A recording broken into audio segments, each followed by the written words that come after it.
Our lead story on the news tonight. Well, former Telangana Governor Tamilisai Soundararajan, who has been fielded by the Saffron Party from South Chennai, has filed her nomination. In fact, there was a rare bonhomie between the BJP and the DMK candidates. The South Chennai seat is an extremely high-profile one with IT companies and prominent institutions also in this particular seat. NDTV's Sam Daniel reports from the ground.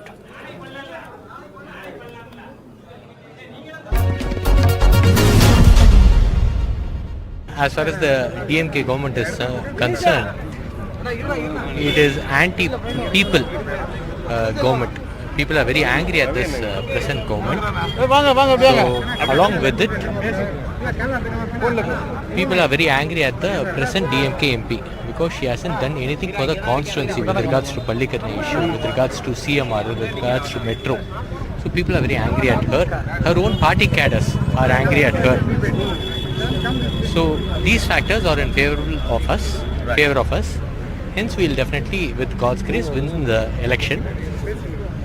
My poll promises would be Pallikarna marshland to reclaim it, to clear off the Perungudi dump yard. 1,200 crores was allocated for it, and work has been started during my tenure as well as when my government was there.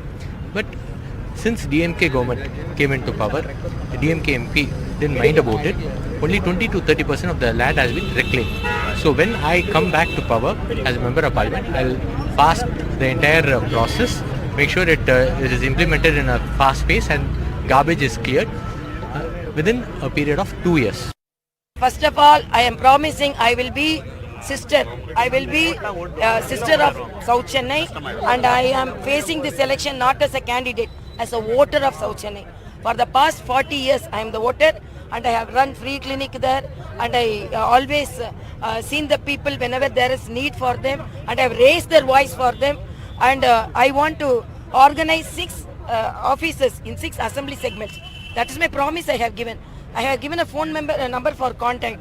I will be within the contact of the people, and I will be the sister, because for that only I have left my governorship and I have come. I want to serve the people. I am for the people, and I want to be one among the people. I have noticed when our Honorable Prime Minister visited Tamil Nadu, it was a very, very strong support for our Honorable Prime Minister. When Brother Annamalai conducted the Padayatra, there was a great support. So definitely the support base has increased, and people also want our Honorable Prime Minister to be the Prime Minister again. Joining us now, DMK South Chennai candidate and sitting MP, Tamilisai Thangapani. Thank you very much for your time. What are your achievements as an MP and what are you promising? I have made a few promises of which I am really proud to have fulfilled. The major promise was clearing off the Perungudi dump yards, and you yourself can visit and then see that 98% of the dump yard has been cleared through biomining as soon as DMK, our Honorable Chief Minister, assumed power. And the major thing was the upliftment of Pallikarna marshlands. Prepared a proposal, vetted through NABARD and submitted it to the Global Fund. It has to be cleared through the Union Environmental Minister, and we got the NOC by sheer, request pushing through. So now it has allotted 200 crores. And you can see that the Pallikarna track, walking track, a park has also been established by our Chief Minister. And I would like to mention a point. Tamil Nadu is the only state which has Climate Council Board. And our Chief Minister is the only Chief Minister who is the president of that board. People are now talking about raising and lowering temperature in Coimbatore. Well, they should mind about this. I don't see anybody as a primary opponent because we are well ahead with our achievements, with my own promises being fulfilled. So I don't see anybody who's, sort of a very prominent opponent. So we are well ahead. And moving now to the other big headline, well, DMK allies have met the MNM chief Kamal Haasan. Now, this is an important development because this alliance was announced long back, and now Kamal Haasan will begin campaigning for the DMK alliance shortly. He will begin from the Erode constituency, which of course is a crucial one for the DMK. Though no seats in the Lok Sabha polls have been promised to the MNM, the rumours doing the rounds is that the MNM is likely to get a Rajya Sabha seat in 2025. And now the other big headline from Telangana. Well, the sensational phone tapping case, and now the latest in that is that the ex-state IB chief has been named accused number one in the case. And well, remember, he is among the most high-profile bureaucrats in Telangana, and he has been named the main accused in this case. And in this particular case, 2 police officers have already been sent to jail. In fact, a lookout notice has been also issued against Mr. Rao.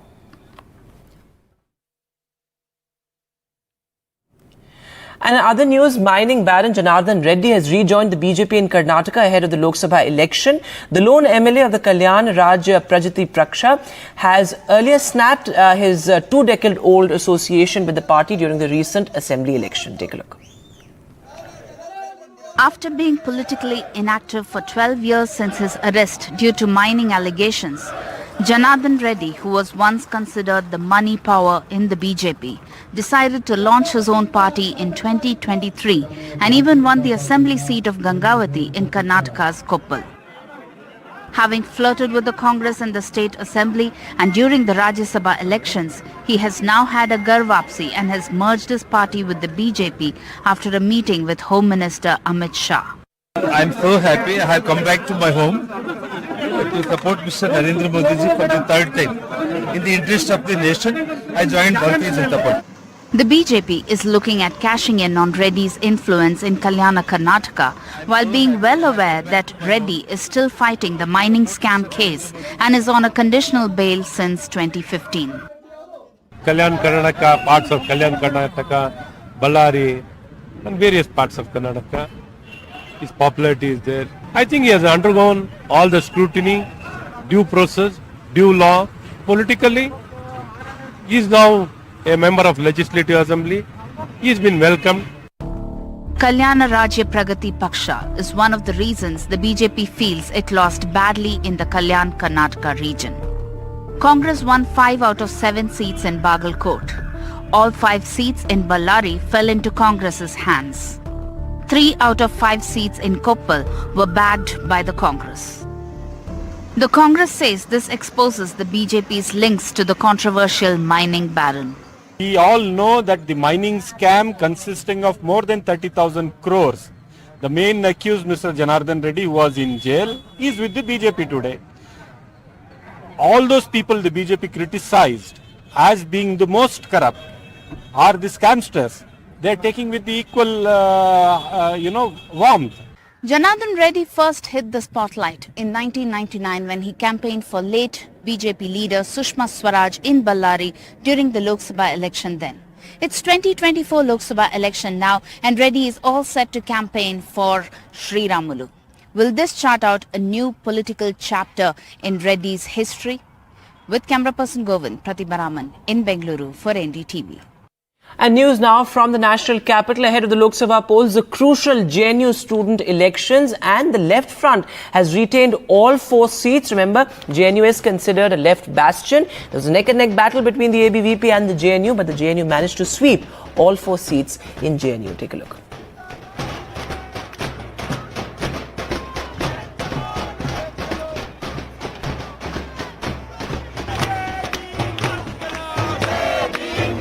Student union elections at JNU after 4 years, and the left yet again swept all the 4 posts.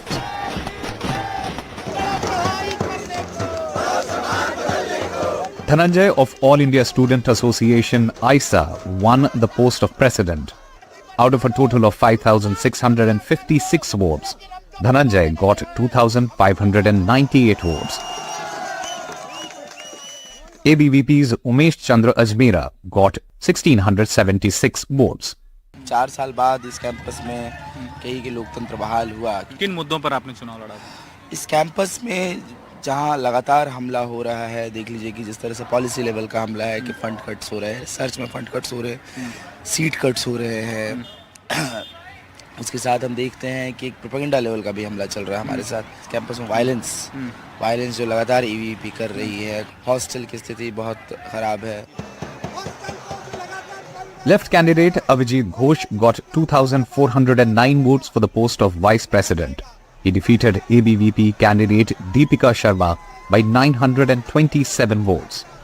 BAPSA candidate Priyanshi won the post of General Secretary, while AISF candidate Muhammad Sajid won the post of Joint Secretary by 508 votes.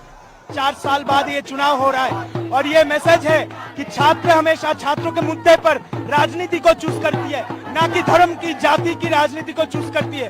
और JNU के छात्र हमेशा छात्रों के हित के लिए लड़ाई लड़ी है, आगे भी लड़ेगी।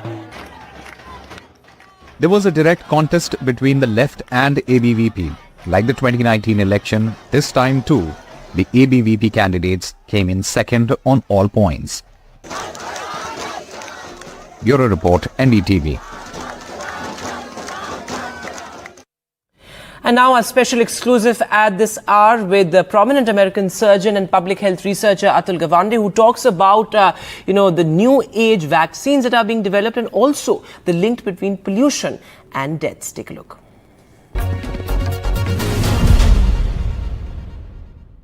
When one talks about the India-US strategic relationship, it is really all-encompassing. One of the areas that both countries are looking very closely at and have been focusing on for some time is healthcare. We have a wonderful guest with us, Dr. Atul Gawande. He's somebody he's a surgeon. He speaks passionately about healthcare, but he's also the USAID Assistant Administrator for Global Health. USAID is huge. I was told you have 100 offices around the world, 80 of which actually have people over there. So it's great to have you here in India and talk with us as well. I think a lot of the key buzzword across fields, of course, is artificial intelligence. And when it comes to healthcare, AI and early stage detection of cancers and other illnesses is so important. Where is the technology and how does the partnership actually encompass some of this?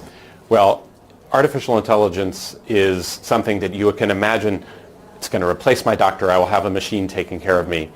That is not what we are seeing. What we're seeing is that AI won't replace doctors, but a doctor who does not know how to use AI will be replaced by someone who is a physician or other clinician who uses AI.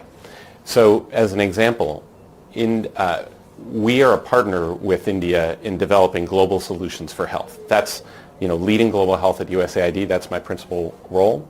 And one of the things that's been developed here is chest x-ray systems that can be read by an AI immediately. So a primary healthcare nurse or physician has access to specialized capability at the very front line. And that can result in faster, earlier detection of tuberculosis, one of our biggest killers. And so we're already helping deploy, having tested here AI-based chest x-ray reading, now deploying it in multiple countries around the world. And just in terms of the technology itself, how reliable is it? And what really is the future when it comes to AI and healthcare specific to early stage detection beyond just x-rays? Well, the reliability of AI is constantly changing as the data sets that are used to build an artificial intelligence solution. So all of that's to say, this is a difficult problem if you're a regulator. When you check that a detection system, let's say, you can also have skin checks with AI. The knowledge base is constantly changing. The AI may be getting better, it may be getting worse. And we're still developing the ways. How do you regulate something that's changing every day as it gets smarter? And so we have to develop new ways of approaching this. And that's, in fact, another relationship we have here is working with the regulators. How do we teach the world to track and follow and assure the quality of these systems? They're often trained on populations that may not be within India or may be trained in an Indian population. Will it apply if we bring it to Africa or to the United States? India is a global leader when it comes to the manufacture of vaccines. We've just gone through one awful pandemic, and there is always the concern that if there is something else that happens, then perhaps countries like India would have a real role in ramping up vaccine manufacture.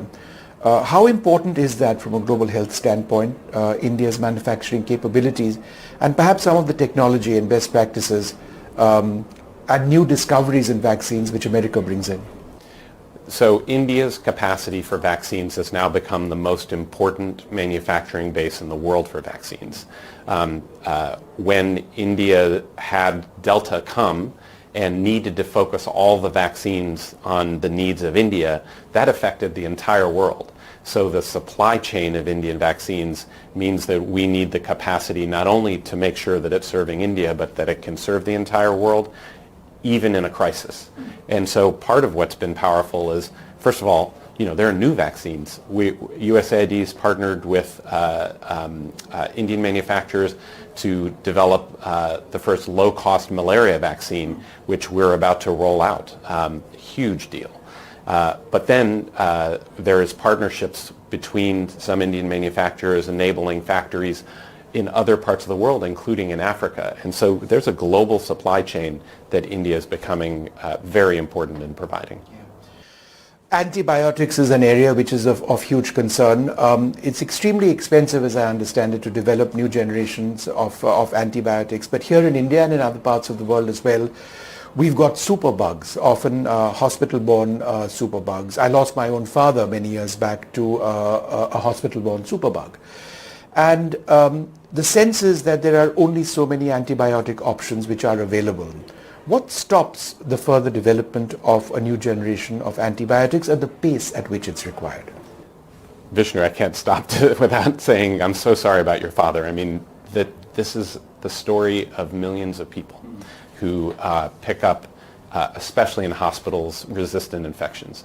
And, yes, it's really important to develop new antibiotics, but we're chasing ourselves if we don't have proper management to avoid those infections in the first place. So the first priority that we work on together in India and across the world is improving hygiene in the hospitals, infection prevention and control, appropriate protective equipment so that we can reduce the number of infections that occur. Second, using the antibiotics in an appropriate way.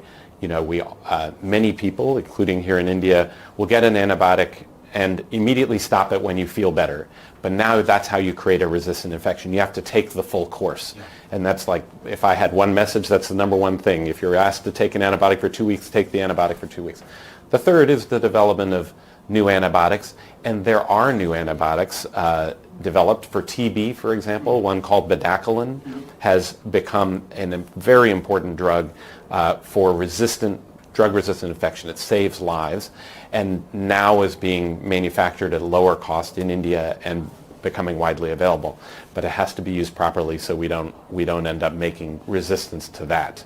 And then the next generation of antibiotics, we have to continue to develop them. That is important. One of the biggest concerns anywhere in the world, certainly in India, is air pollution. A few years back, when we did program after program on air pollution and how it was impacting us, there was never any statistic to actually say air pollution has resulted in X number of deaths. Now there is. From around the world, Lancet has come out with a survey, among many other organizations. Again, when you look at the partnership between America and India in healthcare, how important is it to address the potential impact of air pollution on lives? This is fundamental. 25% of deaths that occur prematurely will be because of environmental reasons that need policy and solutions. And the biggest one is air pollution, which causes lung problems, but also causes increases in heart disease and heart attacks. When you see the air pollution index go up, you see immediately heart attacks show up in the hospitals. So this is more than 5 million deaths a year out of the 50 million deaths a year just from air pollution. Yeah. Another one is lead poisoning. In middle-income countries around the world, it is a major source of deaths as well. In India alone, we see that it's a source of more than 200,000 deaths in the country. Across the world, we think it's upwards of 1.5 million. So how do we address lead poisoning? Well, it's in paint, it's in spices, it can be added, you can recognize it from poor disposal of lead acid batteries from cars and other things. And so solutions to addressing air quality and lead toxicity are really essential.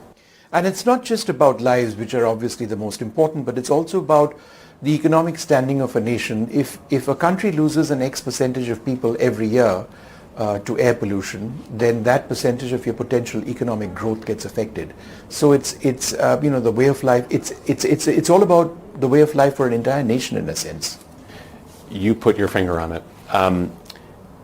When life expectancy is shortened because we don't have adequate public health, adequate health care, the result is that you are shortening the number of people who live to be productive in their lives. India has 25% of deaths occurring in people under the age of 50. Yes. And so when you lose 25% of your population before they can contribute to the whole society, you lose your family member. It's a moral failure, but it's also economic failure. Yeah. And a final question, building on so many of the themes that we've just spoken about. Indians are predisposed genetically to illnesses such as diabetes, other healthcare concerns as well, heart ailments. And therefore, if you have air pollution come in the way or some other larger macro concerns, then we are in a sense much more vulnerable perhaps than people in other parts of the world. Is that right? There is increased risk for Indians of cardiovascular diseases and diabetes. And yes, the ways that environmental conditions, both air pollution and actually lead poisoning is a major driver. The risk of a high lead level is as much as smoking or cholesterol. For heart disease. So the combination of these two factors we know are major issues around the world, and they're neglected. We have done, we're doing important work addressing tuberculosis, HIV, malaria, addressing, maternal and child immunization and care.